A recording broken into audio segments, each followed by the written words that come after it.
தமிழ் நண்பர்களுக்கு இனிய வணக்கம். எட்டுத்தொகை நூல்களை குறித்து நாம் பார்த்து கொண்டிருக்கிறோம். அந்த வரிசையில் இன்று 10 நூலை குறித்து பார்க்கலாம். சேர அரசர்களை பற்றி மட்டும் பாடக்கூடிய இலக்கியம் இது. 10 சேர அரசர்களுக்கு 10 பாடல்கள் வீதம் 100 பாடல்களை கொண்டது இந்த நூல். முதல் 10 இறுதி 10 நமக்கு கிடைக்கல. இடையில் இருக்கக்கூடிய 8 10 தான் கிடைக்குது. அதாவது 80 பாடல்கள் கிடைக்குது.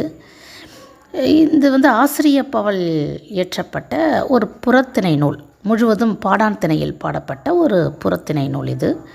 அடியெல்லை அப்படின்னு சொல்லி பார்த்தோம் அப்படின்னா 8லிருந்து 57 வரைக்கும் வரையறை செய்யப்பட்டிருக்கு.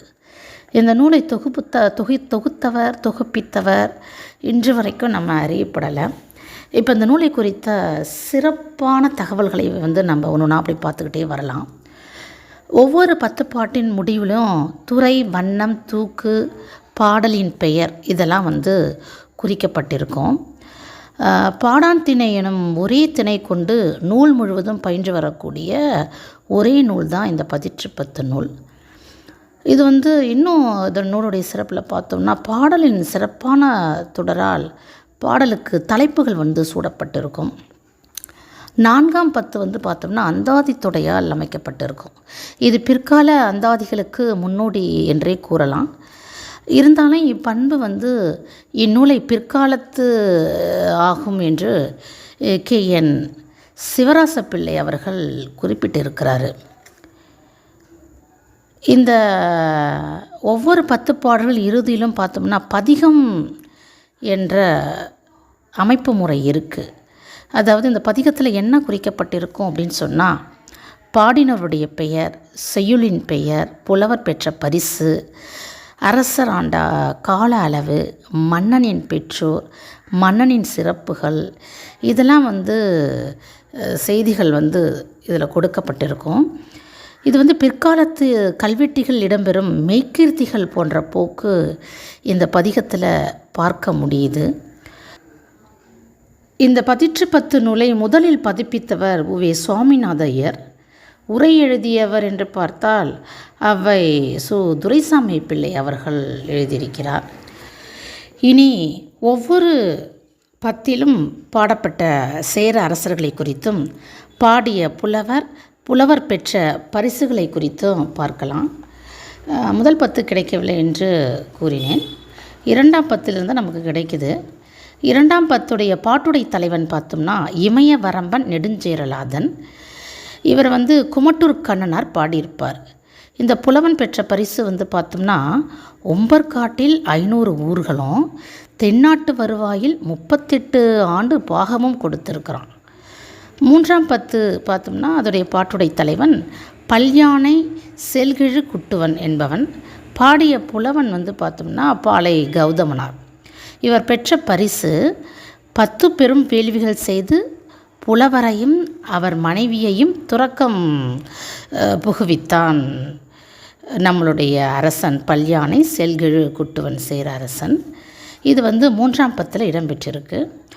4ஆம் 10 பார்த்தோம்னா பாட்டுடை தலைவன் கலங்காய் கன்னி நார்முடி சேரல் என்பவர். இவரை பாடிய புலவன் யார் என்று பார்த்தால் காப்பியாற்று காப்பியனார். இவர் பெற்ற பரிசு 40,000 பொன்னும் நாட்டின் ஒரு பகுதியையும் பெற்றிருக்கிறான். 5ஆம் 10 பாட்டுடை தலைவன் கடற்பிறகோட்டிய செங்குட்டுவன். இவரை பாடிய புலவர் பரணர்.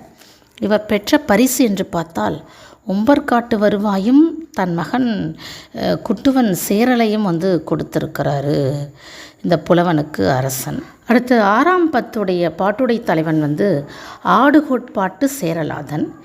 இவரை புகழ்ந்து பாடிய புலவர் காக்கை பாடினார். காக்கை பாடினியார் என்று சொல்லக்கூடிய புலவர் புகழ்ந்து பாடியதால் இவர் பெற்ற பரிசு 9 பொன்னும் 100,000 பொற்காசும் பெற்றிருக்கிறார். 7ஆம் 10 பாட்டுடை தலைவன் செல்வ கடுங்கு வாழியாதன். கபிலர் இவரை புகழ்ந்து பாடியிருக்கிறாரு. இந்த சேர அரசனை பற்றிய 10 பாடல்கள். அதனால் அவர் பெற்ற பரிசு வந்து நன்றா என்ற குன்றின் மேல் நின்று தன் கண்ணில் கண்ட நாடு எல்லாமே பரிசாக வந்து இந்த அரசன் கபிலருக்கு கொடுத்திருக்கிறாரு. 8ஆம் பத்து என்று பார்த்தால் தகடூர் எரித்த பெருஞ்சேரல் இரும்புரையை குறித்த பாடல். அது அரிசில் கிழார் அவர்கள் பாடியிருப்பார். இவர் புகழ்ந்து பாடியதுனால இவருக்கு வந்து தகடூர் எரித்த சேரல் இரும்புரை கொடுத்த பரிசு என்னவென்று பார்த்தா 900,000 பொற்காசும் அரசு கட்டிலும் கொடுத்திருக்கிறார். 9ஆம் பத்து என்று பார்த்தால் பாட்டுடை தலைவன் இளம் சேரல் இரும்புரை என்பவன். இவரை புகழ்ந்து பாடிய புலவன் வந்து பெருங்குன்றூர் கிழார் என்பவர்.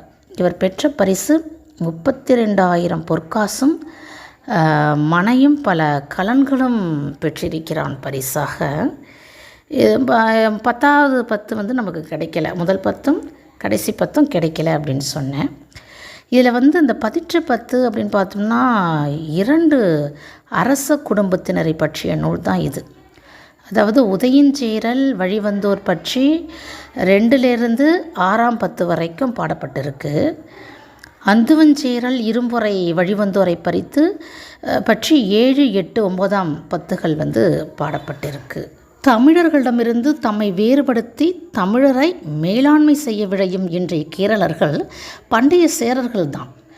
கேரளர்களின் மரபு வேர்களுக்கு தாயகம் தமிழகம் என்பதற்கு ஆவணமாக தமிழில் விளங்கும் சேர இலக்கியம் இந்த பதிற்று பத்து. நன்றி.